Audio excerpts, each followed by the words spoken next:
Hi guys! Welcome again to our vlog. So, nandito kami ngayon sa ESO ulit kung saan kami nagpagas noong Tuesday at saka kung saan kami bumili ng kahoy kasi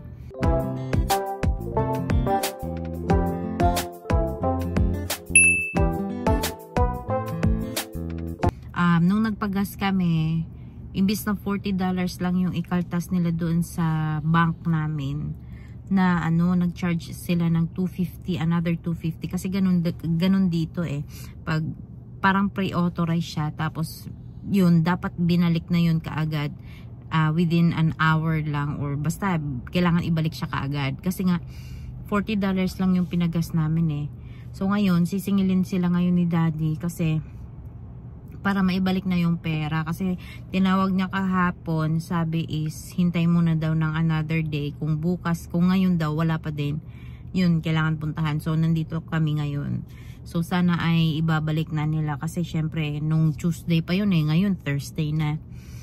So I don't know, kausapan ni Daddy doon. Kaya hindi din talaga maganda na na dito ka magbabayad sa mga pump, mga ganyan. Hindi maganda din pala talaga kasi meron din palang tendency talaga na hindi nila binabalik yung pera. Kaya pala yung ibang vlogger na nakikita ko, pumapasok sila sa isang dito, pumapasok sila sa ganyan, tapos sa loob sila nagbabayad kasi para hindi siya mabawasan ng malaki, tapos pagpasok nila doon bayad na, pag pump wala nang problema kasi nakabayad na sa loob. May check up yung baby namin. Good morning. No. Happy you. Hey! Kiss. Pio. Kiss na. Ito na kami guys. Check up. First time natin makapasok dito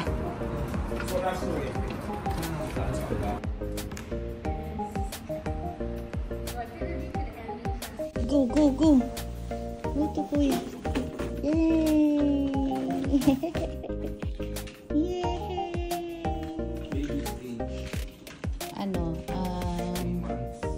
Hihintay pa kami ng doktor dito guys. Ayan, naglalaro sila Ethan. And si Daddy Pogi. Si Daddy ay Pogi. Tapos na guys. Saglit lang kami dun. Sabihin mo yun. Guys, hindi pa kami pauwi. Tapos na kami, ganun ba? Guys, yung ulo ni Pio, ang nangyayari, hindi siya severe, mild lang yung nangyari sa kasi dito lang sa right niya dito pala right niya yung medyo may yupi. So anong yupi? May yupi konti, 'di ba? Yupi. Parang hindi siya tawag niyan, yung totally na circle talaga yung ulo niya. Meron lang siyang konting dito. Pero sabi nung ewan ko, physician siya, doktor. Meron therapist.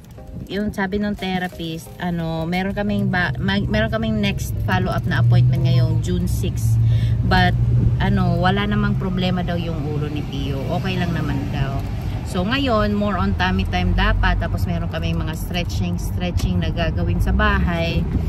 And yeah, that's good naman na wala naman siyang malaking problema talaga sa ulo niya. Uwi kami sa FedEx para kukunin yung kukunin yung in-order niya sa Temu.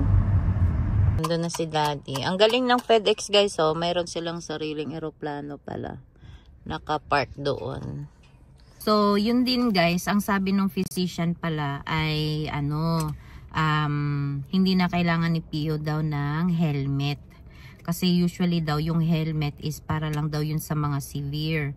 So sa nakikita daw niya sa ulo ni Pio is hindi naman na kailangan kasi nga mild lang yung pagkaano ng ulo niya dito. Kaya ang gagawin ko ngayon, kasi ang nangyari kasi pag natutulog kami sa gabi, nandito siya sa kaliwa ko.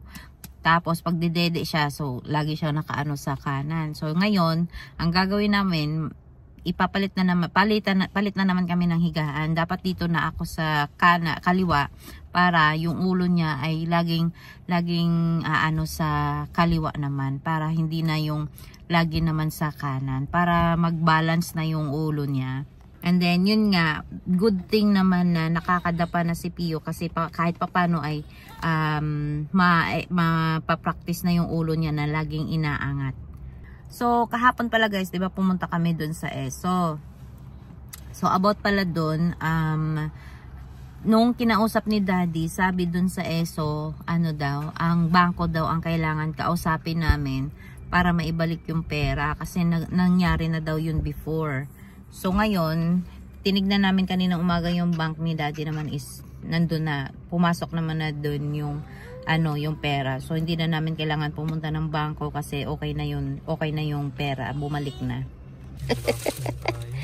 So guys, bumili tayo ng battery. Totoo ba kaya? Charger. Walang charger. Battery lang. Paano ko to-charge to? Daddy, ano ba naman yung pinagbibili mo? Fail naman eh. Hindi nga, baka parehas ng charger yung sa ano mo. Kakaiba. D-watt mo dun. Kakaiba. Paano nga yan? Ewan ko.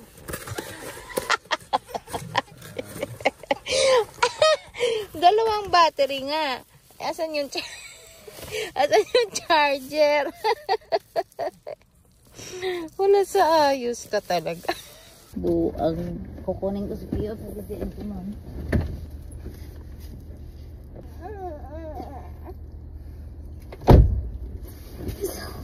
Pacung.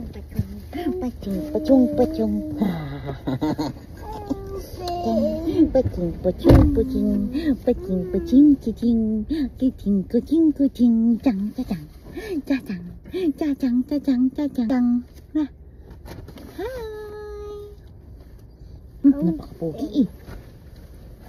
Umili kami dito guys ng sushi. Yung app kasi dito na na pwede naming bumili ng mga ganyan na yung mga ng mga tindahan, yung parang sinusoli na nila, hindi nila nabenta sa tindahan, so binibenta nila ng mas mura yan sa app para hindi itapon.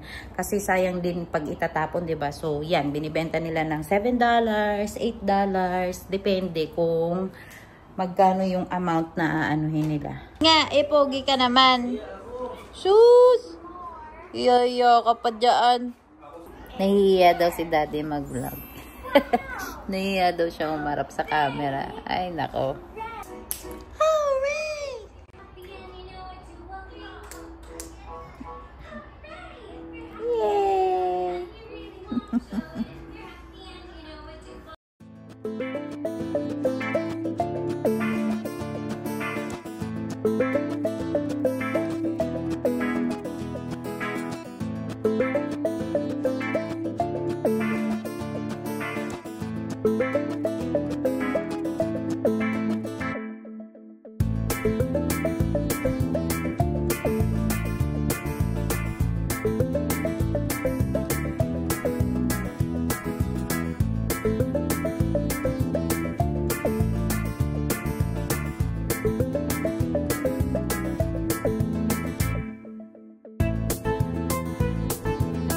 Ayan na guys.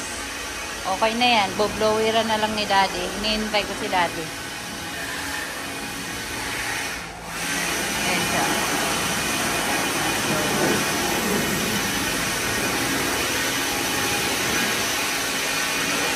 May iyak na mga anak ko! Agay! Agay, bakit? Ayan na, ayan na, ayan na. Ayan na si Mami! Yehey! Opo! So, yun na nga guys, hindi na kami aalis. Dito lang kami sa bahay. Kasi sabi ko kay Daddy medyo malamig. So, baka bukas ay aalis kami na lang. Bukas na lang kami mag-park kasi maganda weather bukas. So, maraming salamat sa pagsubaybay ng aming mga vlog, sa aming daily vlog. And don't forget to subscribe, like, and share our video, our daily vlog. And see you to our next vlog. Bye!